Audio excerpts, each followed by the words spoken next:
Ta-da. Great. Good morning. Hello. Good morning. How is everyone? Good. Had a good walk with the dog, 1 hour. Yay. Yeah, it's gorgeous out there. It is. Mhm. She got to run across the crusty field, 2 feet above the ground. Hey, sweetie. Hey. I know you're there.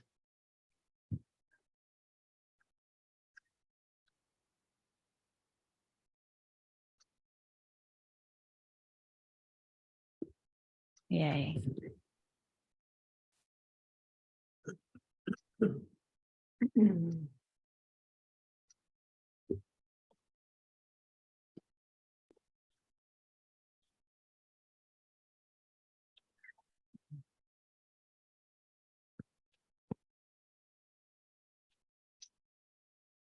Sally, I should ask, was there anyone else who expressed interest in the chair position?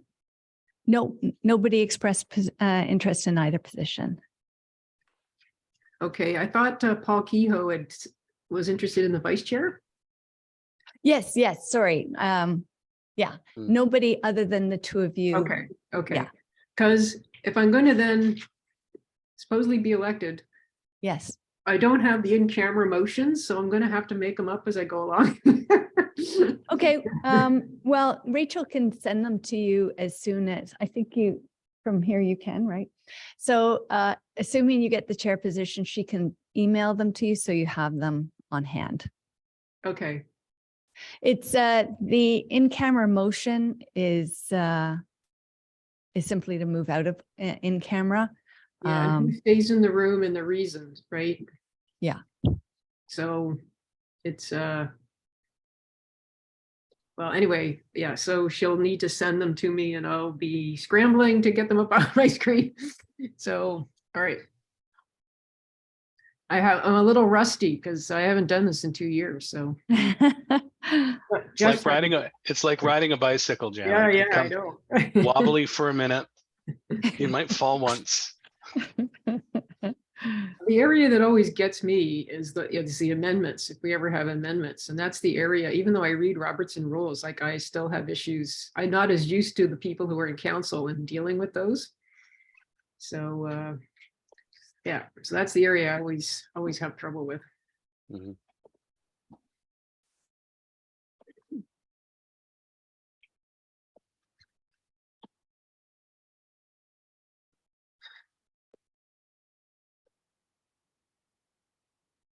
Just before we get going, I'm going to sign off on this machine and sign in on my other machine because the audio on this one is dreadful. So you may see me back as Andrew Kendrick or A. Kendrick or something or other, but it's the same old me. So back Very with you shortly. good.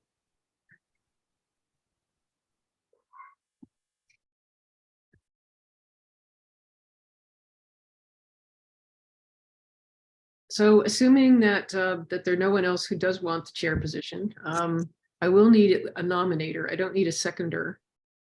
So I don't know, Jeff, if I can call upon you to nominate if it's open. Happy to. Thank you, Jeff.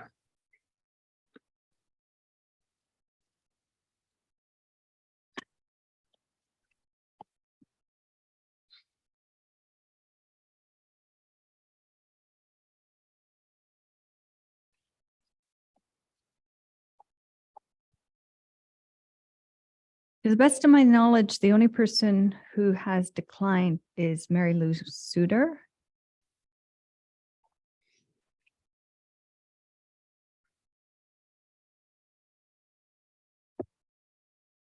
How many do we need for a quorum? 9? 8? No, 5. Oh yeah, no, 5. Oh yeah, right, it's half. Yeah. Right, it's half of the half.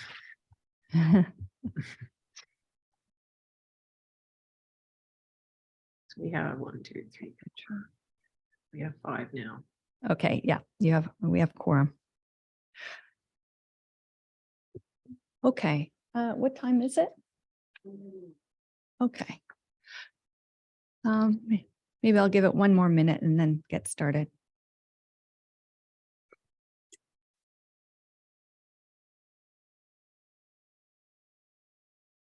Yeah, I'd like Paul to be on the call. Yeah. Oh, okay. I just found out that he declined. So We vote him in absentia. but he has to accept the Oh, nomination. that's right, yes. But the fact that he put it in writing that he was interested, if the board, if the committee's accepting of that. So Good enough. who It's else? good enough for me. Well, he could always decline after and we vote again. Not the end of the world.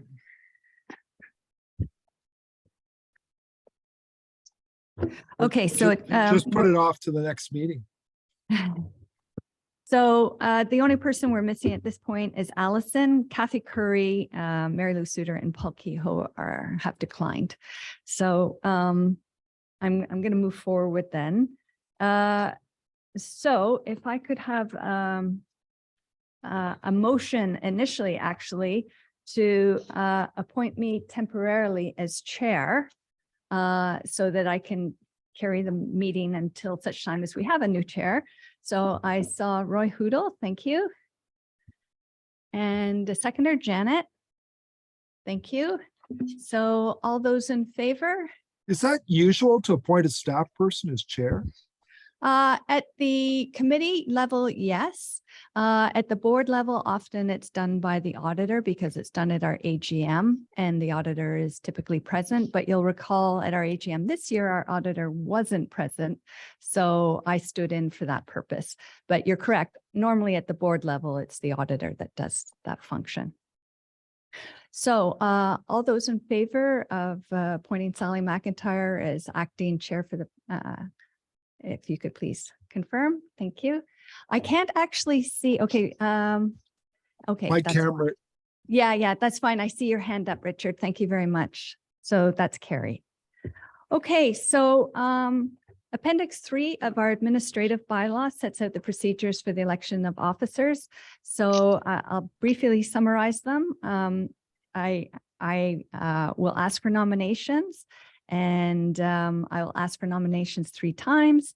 And nominations themselves only require one mover, but to close the nominations requires both a mover and a seconder. And members who have been nominated will be asked to accept the nomination.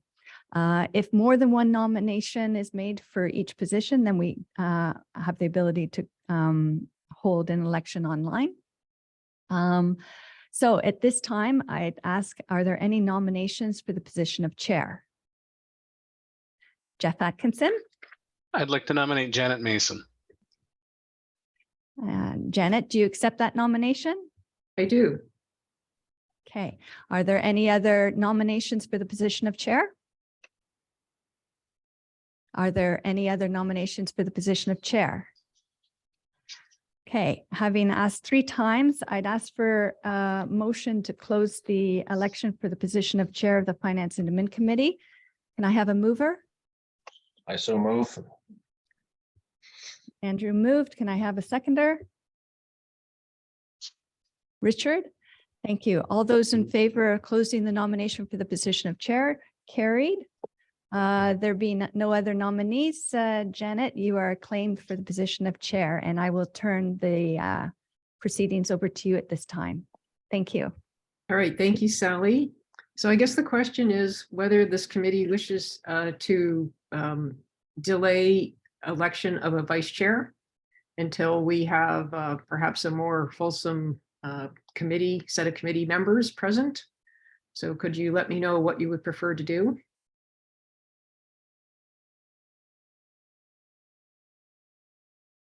So if I indicate, I wonder if we need a motion for that. Do we need a motion for that, Sally, to delay the election of a vice chair?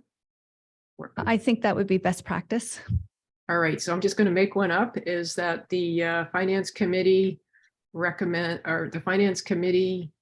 recommends that the election of a vice chair be delayed until the next Finance and Administration Committee meeting. I'll second that.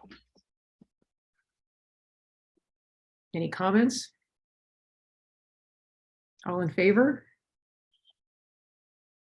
I don't see, I'm afraid I can't see Richard, so. Can you see his hand? No, I Because his can't hand is up. No, I don't see anything Yeah. from him. I don't- You need to make her a co-host of the meeting.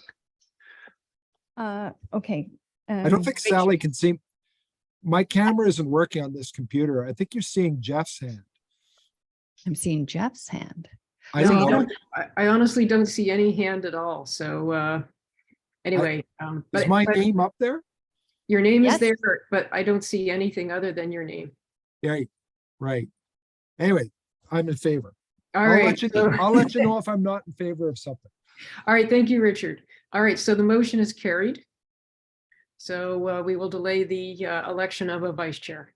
So now we move on to the approval of the minutes from the Finance and Administration Committee meeting of November 21, 2022. And I'm flying here without my normal list of motions. So, Actually, we need to adopt the agenda. oh, I'm sorry, I forgot. Oh, I'll yes, move we had, okay, we didn't do that at the beginning. Okay, so, right, so I need a motion to adopt the agenda as presented. I'll move that. All right, Richard moves. I need someone to second. Roy Hudel. All in favor? Motion is carried. I haven't heard anything, from Richard. All right, thank you. All right, so we need a motion, the motion to approve the minutes. And it says resolved that the agenda for the November 21, 2022 Finance and Administration Advisory Committee meeting be adopted as presented. So I need, sorry, that's the wrong one. That's the motion from, sorry, I don't have the list of the motions here. So, So I'll read it out and Rachel Okay. will make sure you're getting them. Resolve that the minutes of the Finance and Administration Advisory Committee meeting held on November 21st, 2022 be Okay. received and approved as printed. all right. So I need someone to move, I'll move it. someone to second. Or, right. So is there any comments and questions on the minutes from the 21 November meeting? All right, all in favor? Motion's carried. All right, now we move on to the big item, I think, on the agenda, one of the biggest items here, which is the 10-year capital plan and capital reserves update. And I'm going to, normally, Jeff, I know that you like read the motion ahead of time.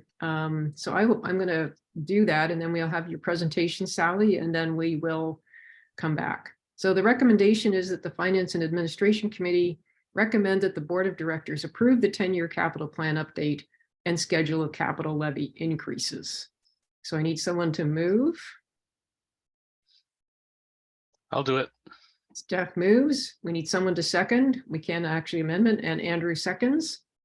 And so Sally, you can make your presentation and we can open it for questions. Okay, thank you. So MVCA has only really been doing comprehensive capital asset management planning since 2018. It was actually raised as an issue to the authority by the auditor in 2016. So the document you have in front of you is has been evolving as the authority has gained experience and practice with working with a 10-year capital plan. And also in working with a 10-year capital plan over the past few years, you know, the management of reserves was also something that the board had to grapple with. So what you're seeing in front of you here today is basically 5-6 years into the organization working on capital asset planning. On page 1 of the report, or page 8 of the agenda package, it shows you the levy increases, the capital levy increases that had been assumed during the last update of this capital plan. And you can see that in the mid years, that it was proposed to go up to 6.5. As this report goes on to describe, doing that does not allow the organization to achieve what it has set for itself in terms of target levels for its various capital reserves. So I'm going to walk you through the approach that staff took in developing the 10-year capital plan, and then open it up for questions. And we'll, of course, be happy to answer any questions you have about specific items or the approach. So for starters, you'll recall at the last meeting of the board that we provided to you the capital needs assessment. And that's where we were looking across the organization at and all the different portfolios that we manage, where the needs were, and doing a risk assessment and priority setting. So each of the managers who have assets that they're managing basically staged out in those various tables that you have as part of the package what they felt they needed to do within timeframes, and really pushing out as much as possible items so that the burden on the levies would be as little as possible, but at the same time reconciling the inherent risk in delaying any sort of major asset renewal. Of course, the biggest one in the 10-year capital plan is the replacement. It's a full replacement of the Kashwakimak Dam. And as you would have seen, the cost for that has gone up significantly since the prior version. In one of the footnotes in this report, you know, we looked at what construction inflation index has been in recent years. And it turns out that Ottawa, or the vicinity of Ottawa, was second in Canada in terms of increases in construction costs, 13.6%, and only led in behind Toronto, which came in higher at 16.2%. So any of our capital estimates in this plan are, of course, estimates for starters. All the managers provided Stacy with current estimated costs if the project was to proceed today, and she applied a 5% per annum inflationary rate, and that's significantly below the 12.5 that we've been seeing recently in Ottawa. But we felt that we needed to put in some inflationary rate, but not assume necessarily that the peaking that we're seeing in inflation right now is going to be sustained over the life of the 10-year plan. So a 5% assumption in inflation is not aggressive for the type of works that we're talking about. On top of that, then we also allowed for, I think it was 1.3% in terms of annual growth rate.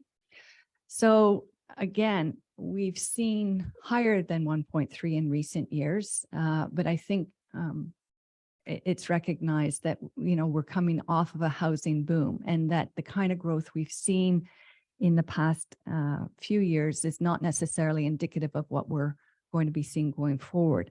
So what that means is, of course, our costs are going up in this plan by 5% per annum, but the capital levy is only going up by 1.3% per annum, aside from the assumptions you saw in table 1 of the plan. So with a 5% inflationary rate applied to the costs, and a 1.3 applied to the revenues. And on top of that, we basically looked at the targets across all the capital accounts, the reserves, where we saw they were having surpluses. We moved those surpluses out of those capital reserves and into the water and erosion control reserve, because that's where in the near term we need the money. So we deplete any reserve that's having a surplus and move that surplus cash into the water erosion control reserve. And we don't add any more capital dollars in the next 4 years to any of the other capital reserves. So basically, we're being spending only what we have in those accounts today over the next 4 years. So IT, fleet, any of our buildings will only be able to use cash that they have in the account today or money supplied as pay-go through the annual capital levy. So we're being very frugal in the next 4 years with all our other capital reserves, building the water erosion control reserve such that when the expense for Kashwakamak occurs, we have a good balance in the water erosion control reserve that will allow us to demonstrate frugality and fiscal responsibility when we have to go to lenders, because we will have to go to lenders to pay for that project. And then only after we initiate the Kashwakamak project do we propose to start redistributing capital funds into the other reserves. So taking that approach, you'll see on in table 3 on page 11 of 70 of your agenda package, what this does in terms of the reserve balances. So the reserve policy approved by the board set out specific methodology for how we set the targets for each reserve. And that's what you see in that shaded second column, targeted year-end balance for 2027. This is the halfway point in the 10-year plan. And the calculation of reserve balances is based upon the next 5 years of projected spending. So how will our reserve balance be halfway through our capital plan to enable us to afford that next 5-year period? So that's what this table is telling you. So you can see where our reserve balance was fiscal year end 2022. It was just over 3.5. So in theory, given the 10-year capital plan you have in front of you, we should aim for having a total capital reserve balance of 5.3 million in 2027. And actually, I should clarify that. That includes our operating reserve. So if we have just the status quo levy increases, and by that I mean on page 1, the same assumptions in terms of capital levy increases that you see on page 1 of this report. If we go with that, then you can see we'll be shy of that target by $2.5 million. So we'll be coming in just under halfway, or at 52% will be the difference from our target. So the last 2 columns, what it speaks to is what if we increase those levies in table 1 by 2% each year? What does that do in terms of enabling us to achieve our reserve balances? And you can see 2% moves us from 52% of target to 54% of target. And what this really tells you is that we're still in early days of our approach to capital asset planning and contributions. The amount that we have been contributing to our capital assets historically was very, very little. And we're gradually building that up. And until we reach a threshold where we're annually putting into the capital reserves or making contributions that bring us up to what I'll call a steady state kind of reserve balance, these are the kind of increases that we need to be making. So if you go to page 4 in the report, it shows you for each of your municipalities the impact of increasing that capital levy every year by 2% over the numbers you see in table 1. So for instance, if the number shown for 2024 is 5.5, it would mean raising it to 7.5. If the number shown is 3.5, it would be raising it to 5.5. So you can see that for the various municipalities, the sum total difference over the 4 years that were proposed for the next 4 years, so this term of council, is just under 150,000. So this gives you an idea of if you're taking a percentage of a small number, it's a small number. Even summed over 4 years, it's still a small number. So it helps you to understand the kind of increases to the capital levy that would be needed to achieve the targets set by the board. I feel that, it's a direction we need to continue to make progress on. And though the numbers themselves as percentages sound high, so, 6.5 becoming 8.5, in real dollar terms, because we're in early days of asset management and capital contributions, the actual dollar value is quite small. And I think this kind of approach is responsible. We need to continue to put money into capital reserves. Stacy and I have had, conversations with Euro and just looking at the age of our assets. Every 10-year period, probably for the foreseeable future, we will need to rebuild at least one dam because they're all of an age. So we've been tackling them in priority order, starting with Shabamika, now Kashwakamak. In the next 10-year period, there is going to be another major ticket item that will need to be addressed. And that's why we need to continue to build the reserves. So if I haven't missed anything, I'm just looking at Stacy if I've missed any key points there. No, I don't think so.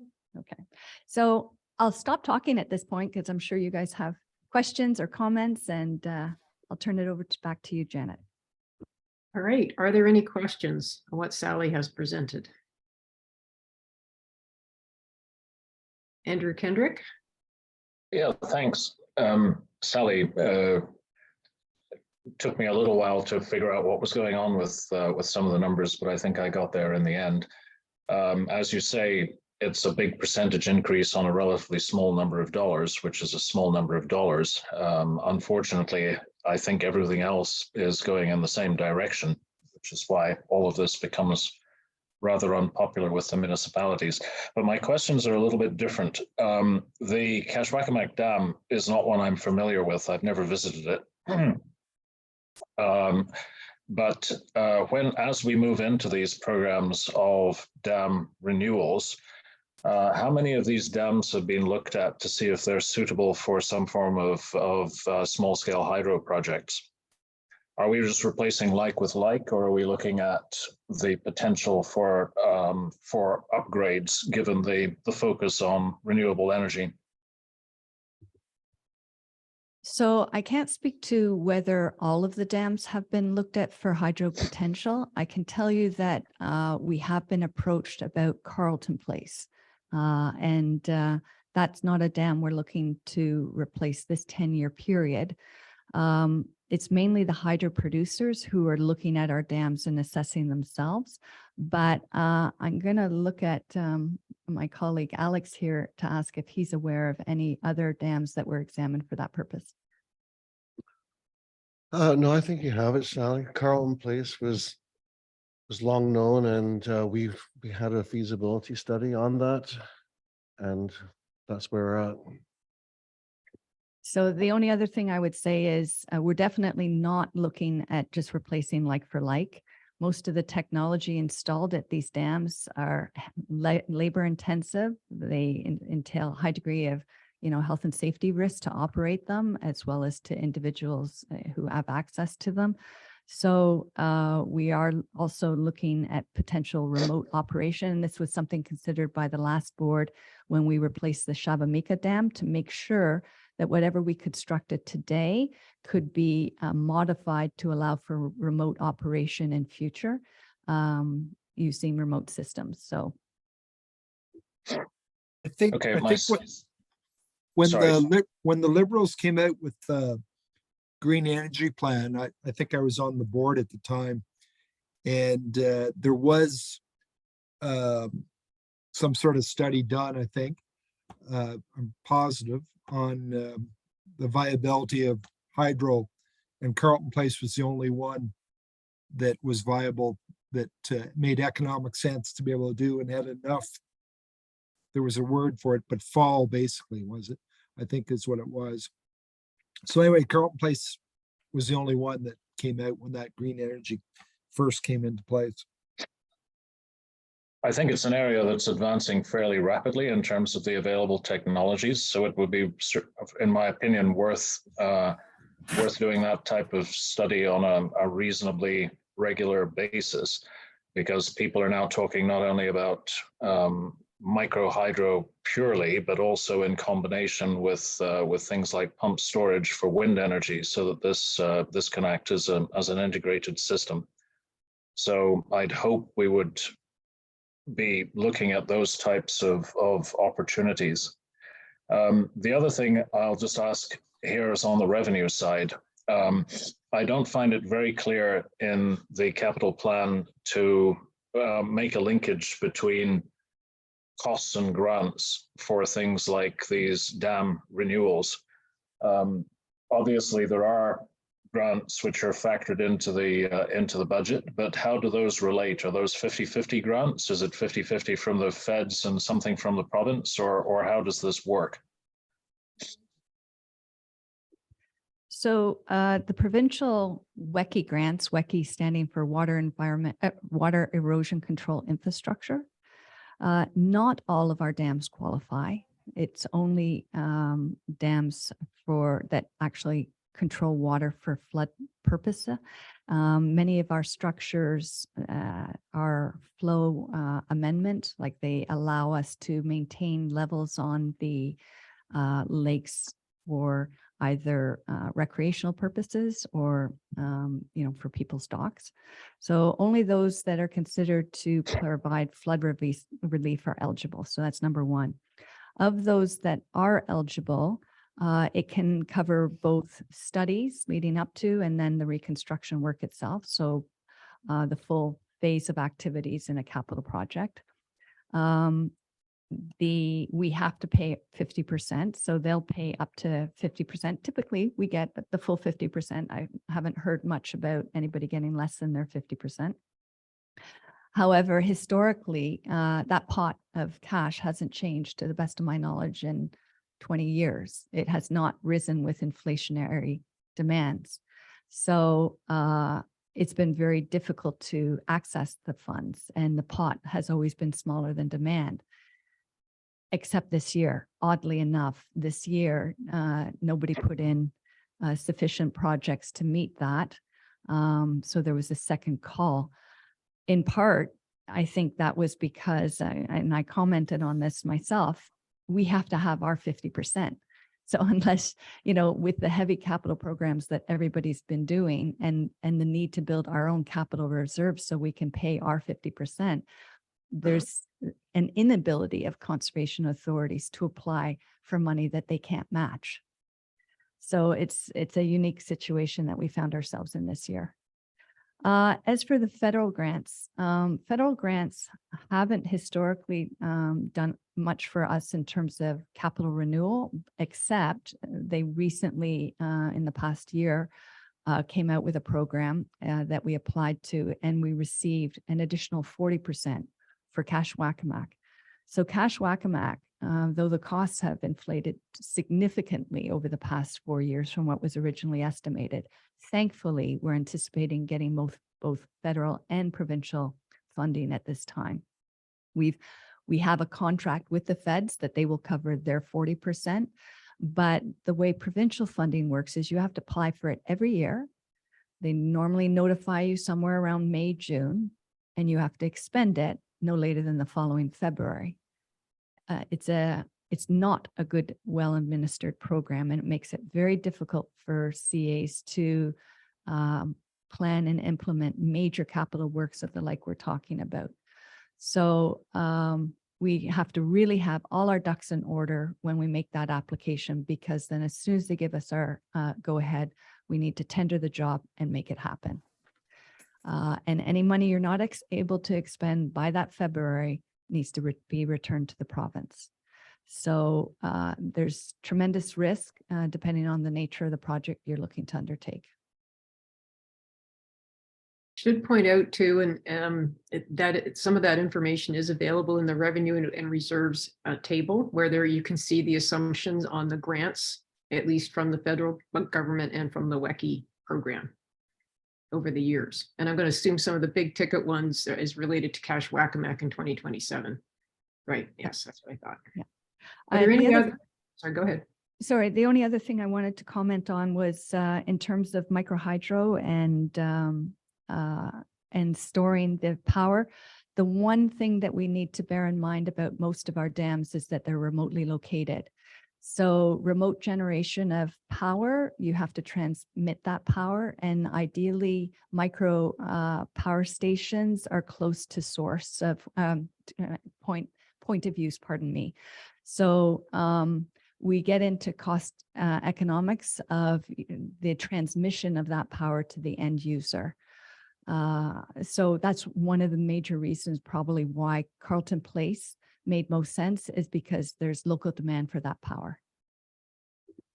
So, All right. Are there any other comments or questions?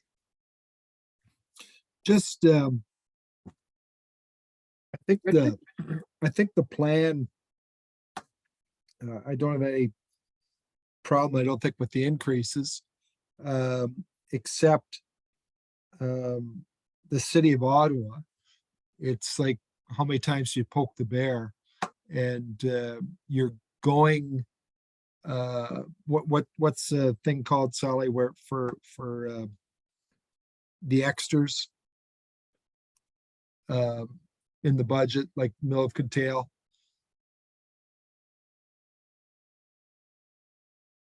The category 3 items you mean? Yes, yes. That you're going to the city hoping to get that, and you probably will, and then we're going for this, and at some, like, of all your risk factors, the biggest risk factor is the city of Ottawa saying no. And because if that happens, the game's over, right? Like, if they don't like this capital increase, or if they don't like the category 3,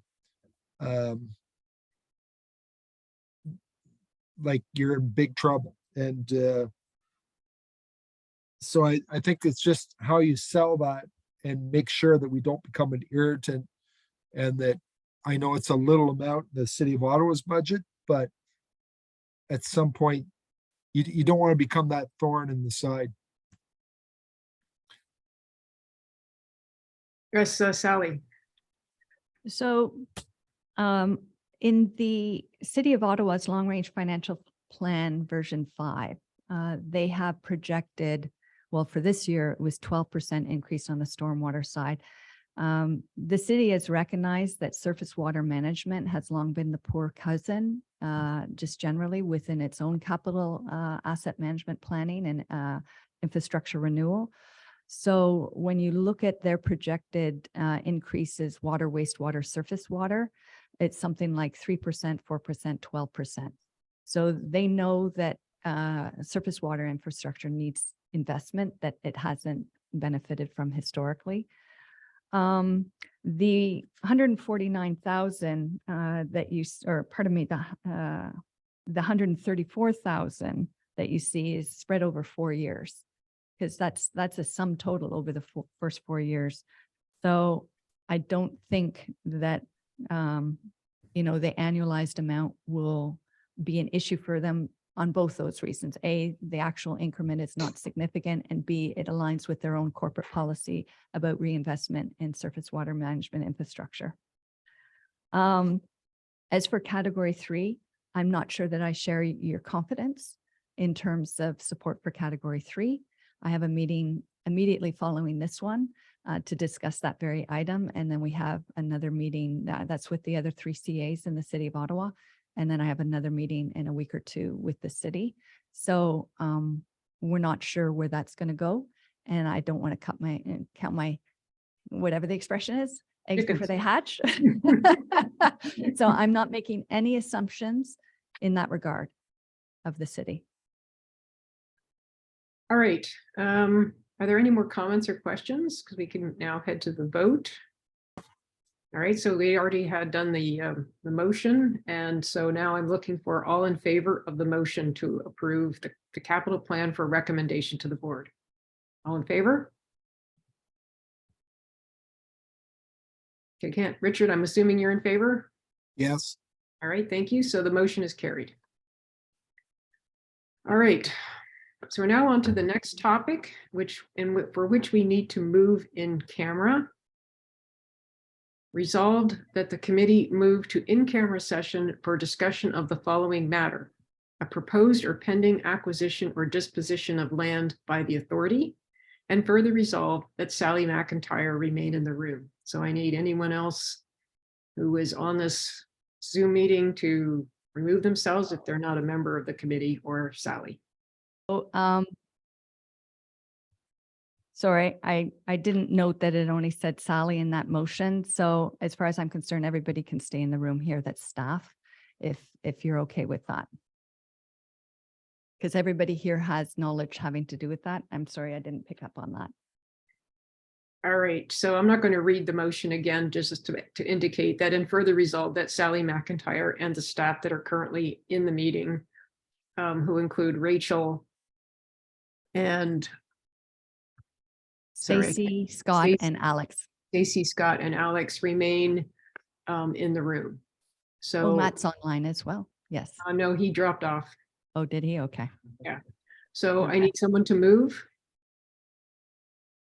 So Allison moves, seconds Roy. All in favor of moving into camera? Motion is carried. All right, so now I need that motion, sorry. Next time I'll be better prepared because I'll have had these items before before the meeting given to me. Committee. Sorry, resolved that the Finance and Administration Committee recommend that the Board of Directors reconfirm authorization to sell the KMP Trail to the counties of Lanark, Renfrew, and Frontenac for a nominal sum, and direct staff to seek coordinated disposal of the asset to the 3 counties, and return to the board with proposed terms and conditions if there are cost implications to MBCA in excess of $5,000, and fulfill mandatory notification requirements. So I need someone to move this. Richard, are you going to move? All right, Allison. I don't think I should. All right, Allison moves. Second. You can't- Andrew seconds. All in favor? All right, the motion is carried. Is there any, oh, sorry, yeah, the motion is carried. All right. Now we're on to the tangible capital asset policy amendment. Sorry, let me get back to that. All right, so we have a recommendation that the Finance and Administration Committee recommend that the Board of Directors approve amendment of Appendix 6, accounting for tangible capital assets of MVCA's administrative bylaw as set out in this report. So I can have someone to move that. Andrew moves, needs someone to second. So Allison seconds, and now we listen, I guess we're up for the report from Sally. Actually, Stacy will be providing. us Stacy, support. all right, thank you. Hello. Hi. So the original capital asset policy was established in 2008 and hasn't been updated since. One of the things in going through the year end this year, there was the particular category that stood out was roads and bridges with a definition or threshold of 40 years that really applies to major asphalt roads, highways, and major bridges. And we have been using it for our trails and boardwalks, et cetera. So it really wasn't a relevant threshold or policy. So that was what triggered getting this updated. And in reviewing the whole package and doing research, we're also splitting land improvements away from land. 'Cause in the current policy, land improvements do not get amortized. They're lumped with land. And dams was not clearly defined. We have different levels of structures that may last different lengths of time and require different investments. So those were the key things that looking to update the policy. In doing a full review and research, I've removed, or I'm looking to remove, the three clauses that defined what the asset categories were, what the useful life was, and what the rates were, with a more comprehensive table that had more definitions and explanations of what the different assets were, as well as in some cases, ranges of amortization or useful life to better suit specific assets.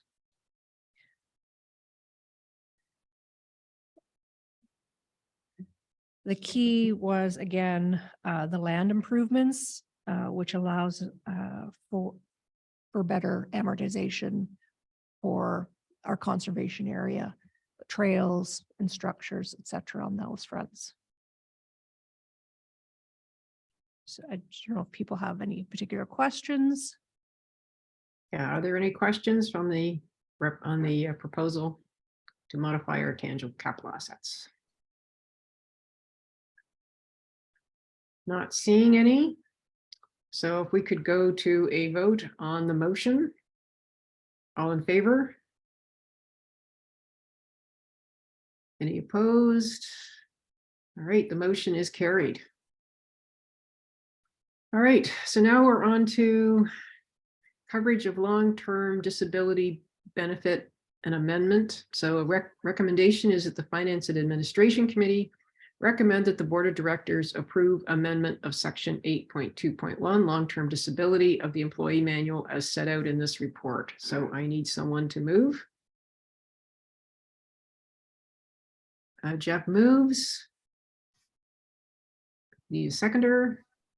I'll All right. second it. All right, Richard. All right, Richard seconds. Thank you, Richard. And so now the report is from Stacy again, I think. Yes. Thank you, Stacy. Again, part of doing some review. Currently, there's nothing spelled out in terms of how benefits are handled when someone goes off on long-term disability. There is, as a result, there is a former employee that's been on the group benefits plan for quite a few years. Standard practice and that I've encountered in the past, as well as reaching out to 3 local municipalities and 3 CAs. Some, again, like us, have nothing defined, but a few had where there's a limit of how long that you're maintained on the group benefits when you go off on long-term disability. So my recommendation was putting in an amended clause to state the employees on long-term disability will have their group benefits coverage maintained for up to 2 years. Additionally, given that the former employee that's on long-term disability is getting close to retirement age, I simply recommend that we send a letter advising them that at 65, the group benefits will end. It avoids any potential legal issues and costs, given the long-term precedent of them being covered. All right, any comments or questions? All right, not seeing any. Oh, yes. Is that Richard? Yeah. So this sounds like something we should have been in camera for, but, um, so the benefits, they're being paid by the insurance, they're not being paid by Mississippi Valley, or are we self-insured? The long-term disability is paid by the insurance, but we are maintaining the group health benefits, and that's an expense of Mississippi Valley.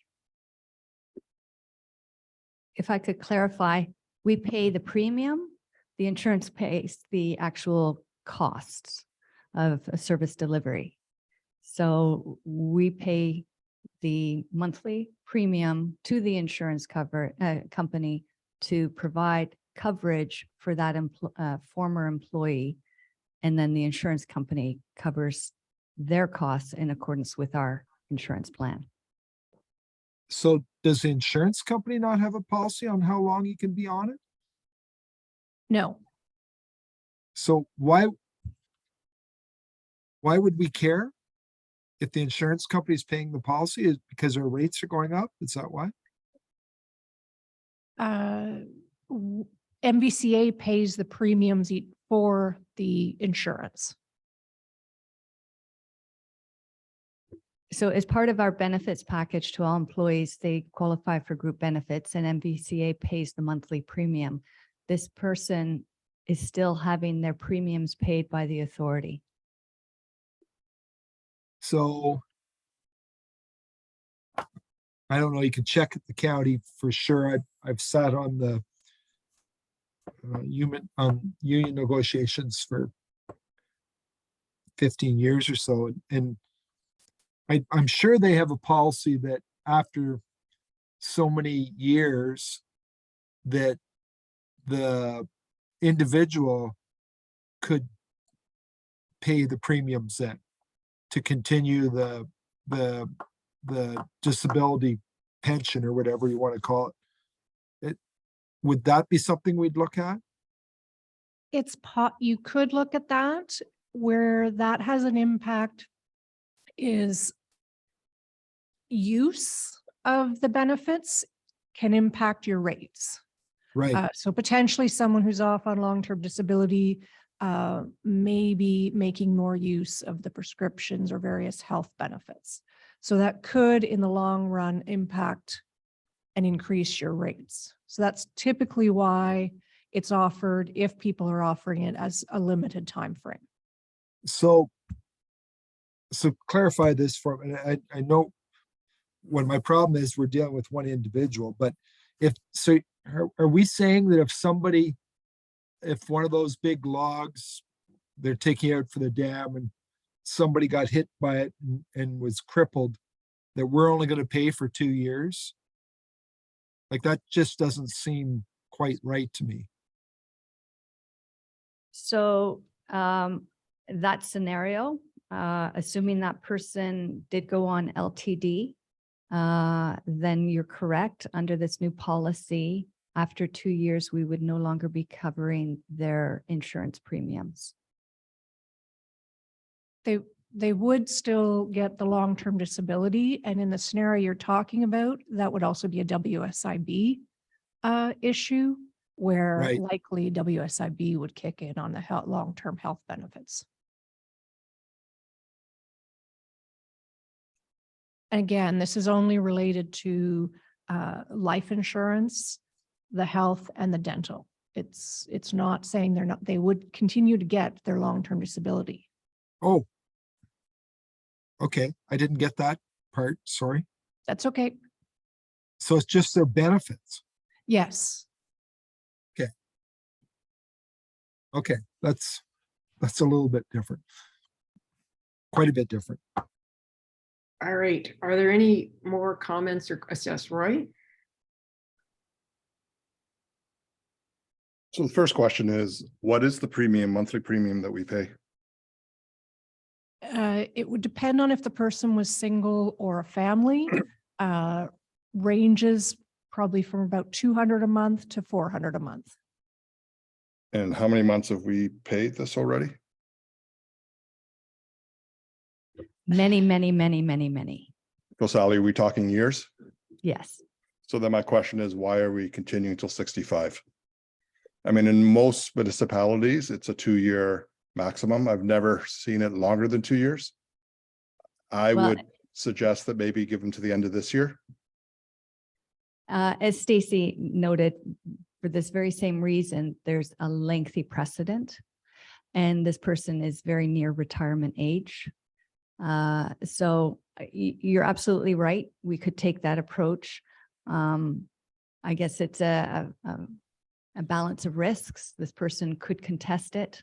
And then what we would save in premiums, we might pay in legal and maybe unsuccessfully. So for, I think it's 1.5 years or so till this person retires, it seemed prudent just to see it through to retirement age and have this kick in for everybody else at right now. Have we sought any legal advice on this? No, again, trying to avoid incurring costs. Okay, understanding that, then probably the 1.5 years makes sense. All right. Are there any other comments or questions? Seeing none, I will move to the vote. All in favor of the motion, or sorry, of the recommendation. Okay, the motion is carried. So we'll move on to the, Just when that comes to the board, I think we should be in camera to discuss that, We'll Because do that. because it's it's not obvious to me, but it's going to be obvious to a lot of other people who you're talking about. And I think it'd be better to be in camera and then just come out with the policy. That's fine.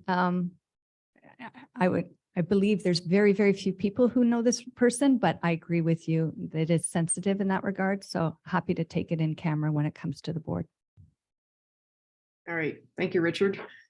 Right, we're moving on to our final report. So the recommendation here is that the Finance and Administration Committee recommend that the Board of Directors approve execution of a 5-year floodplain mapping agreement with the City of Ottawa. So I need someone to move on this recommendation.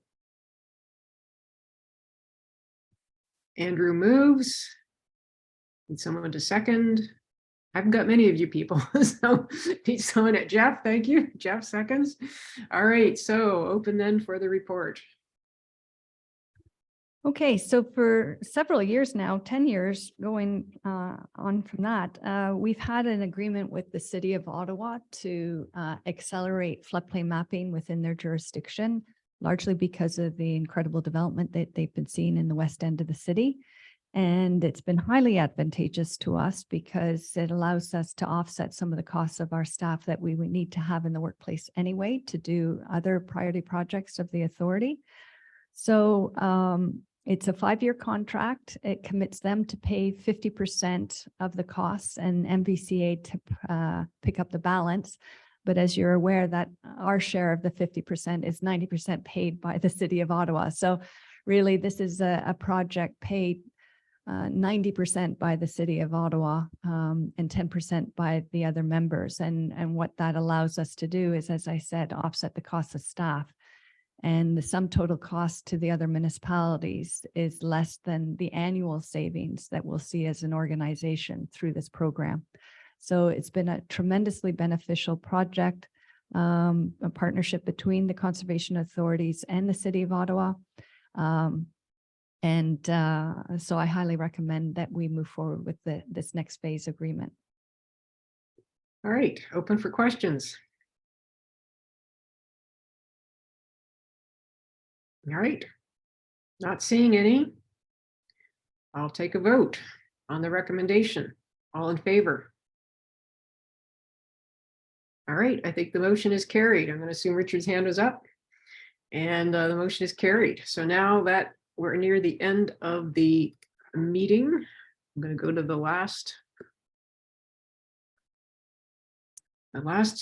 motion. So we have a resolved that the Finance and Administration Advisory Committee meeting be adjourned. So I need someone to move. Jeff moves. Need someone to second. I think I saw Allison's hand up. All in favor? Motion is carried. All right, next time out, I guess I'll be able to meet with you, Sally, before the meeting, so it'll be a little less rough, but anyway, thank you for electing me in as chair, and we'll see you probably in a few months. Thank you. Bye-bye, everyone. Okay, bye. Bye, everyone.